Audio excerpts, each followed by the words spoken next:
Scene वहीं से शुरू होता है जहां चांगो भागने की कोशिश करता है और गार्ड को उसे गोली मारने के लिए चिल्लाता है, पर यह काम नहीं करता क्योंकि वार्डन को पता चल गया होता है कि भागने वाला कोई और नहीं बल्कि चांगो है, तो उसे जिंदा पकड़ने का ऑर्डर देता है।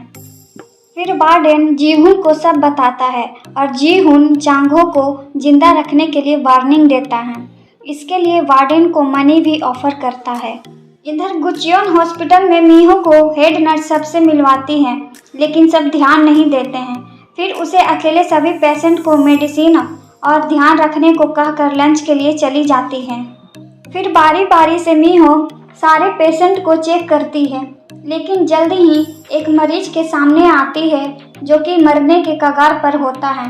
मीहो उसे सीपीआर से बचाती है, लेकिन ऐसा करने के लिए मुश्किल में पड़ जाती है क्योंकि 7th फ्लोर के सभी पेशेंट के पास डीएनआर ऑर्डर होता है। दोस्तों, यहाँ पे मैं बता दूँ कि डीएनआर का मतलब कोई पेशेंट का सिचुएशन कितना भी खराब क्यों ना हो, उसे मेडिकल हेल्प नहीं दिया जाता है, बल्कि उसे नेचुरल डेथ के लिए छोड़ दिया जाता है। जब मीहो फोन में प्रोफेसर सीओ के डेथ का आर्टिकल पढ़ रही होती है तो वो सुनती है कि एक स्टाफ पेशेंट के रिलेटिव को डीएनआर पर साइन करने के लिए फोर्स कर रहा होता है।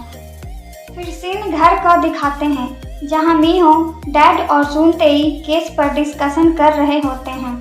फिर मीहो कहती है कि जरूर इस डीएनआर का रिलेशन प्रोफेसर सीओ के मर्डर केस से ही है। फिर सुनतेई मीहो को डाइवोर्स पेपर्स देता है जो कि चांगो तैयार करवाया था, लेकिन मीहो डाइवोर्स पेपर्स को देखकर गुस्सा हो जाती है और फाड़ देती है। फिर जेल में वार्डन कैश के बंडल्स को गिन रहा होता है और एक डायरी में नेम और नंबर्स को चेक करता है।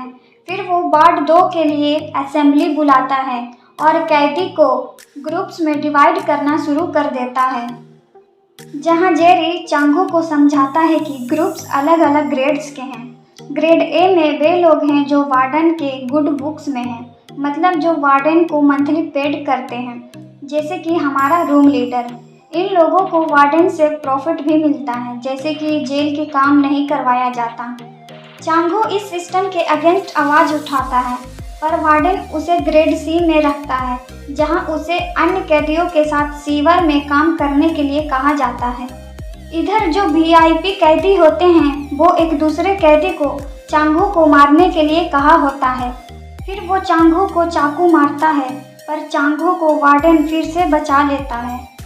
फिर चांगो को शक होता है कि उसे जिसने बिग माउस के रूप में फंसाया है वो ये तीनों वीआईपी तो नहीं हैं।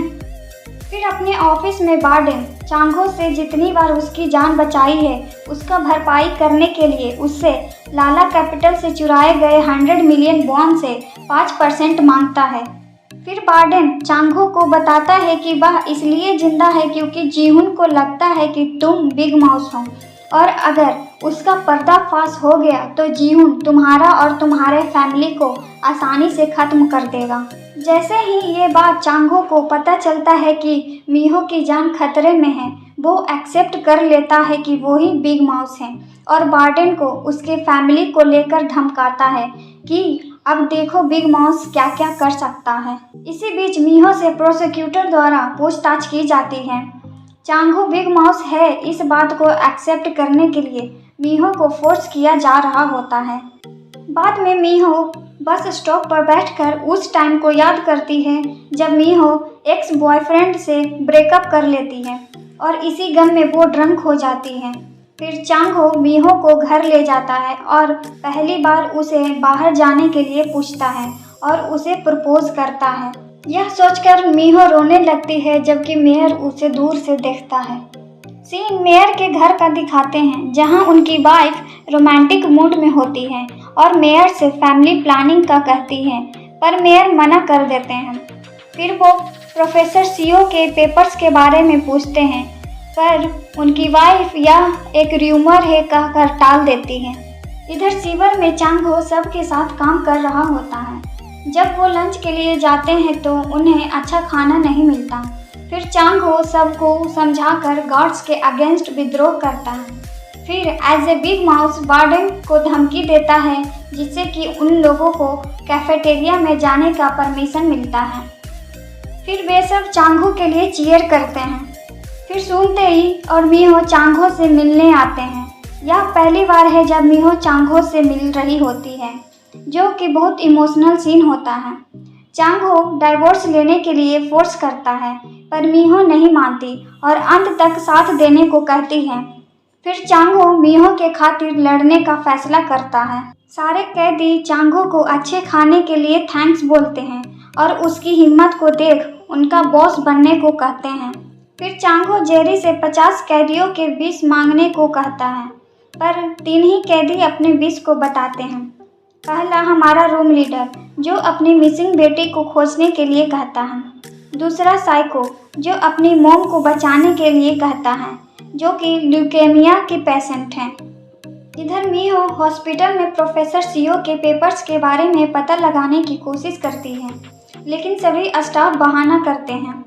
फिर डायरेक्टर जूही को मीहो का चांगो के साथ रिलेशंस का पता चलता है, तो उसे मिलने के लिए बुलाती हैं और उसे रिज़ाइन करने के लिए कहती हैं, पर मीहो मना कर देती है। फिर मीहो प्रोफेसर सीओ के पेपर्स के बारे में पूछने की कोशिश करती है, पर कोई फ़ायदा नहीं होता है। इधर ऑफिस के बाहर रूम 701 के पेशेंट के रिलेटिव मीहो से दावा करती है कि उसके हस्बैंड खतरे में हैं, पर हेड नर्स के आते ही भाग जाती हैं। इधर जेल के वीआईपी चांगो को मारने के लिए नया प्लान बनाते हैं, जिसमें कि वार्डन भी शामिल होता है। इधर जो चांगो पर चाकू मारता है, उसे चांगो के सेल में ही शिफ्ट कर दिया जाता है और वो यह दिखाने की कोशिश करता है कि उसे अब चांगो से कोई प्रॉब्लम नहीं है। इधर लॉन्ड्री रूम में वो हथियार से भरा एक बैग निकालता है और गैंग लीडर और उसके चेले को दे देता है। फिर वे लोग इकट्ठा होते हैं और चांगो और उसके साथी को घेर लेते हैं। इधर वार्डन अपना आदमी को अलग से तैयार रखता है, ताकि चांगो को कुछ हो जाए तो उसे जल्दी से मेडिकल हेल्प दे सके। एक्चुअली वार्डन उन तीनों वीआईपी को डबल क्रॉसिंग कर रहा होता है। लड़ाई शुरू होती है और वीआईपी बताते हैं कि चांगो को मारने के लिए उसने किसी और को नहीं बल्कि साइको को हायर करते हैं। जैसे ही साइको चांगो पर हमला करने के लिए आगे बढ़ता है, रूम लीडर चांगो को बचा लेता है, जिससे कि रूम लीडर को चाकू लग जाती है। और यहाँ हमारे इस एपिसोड का अंत होता है।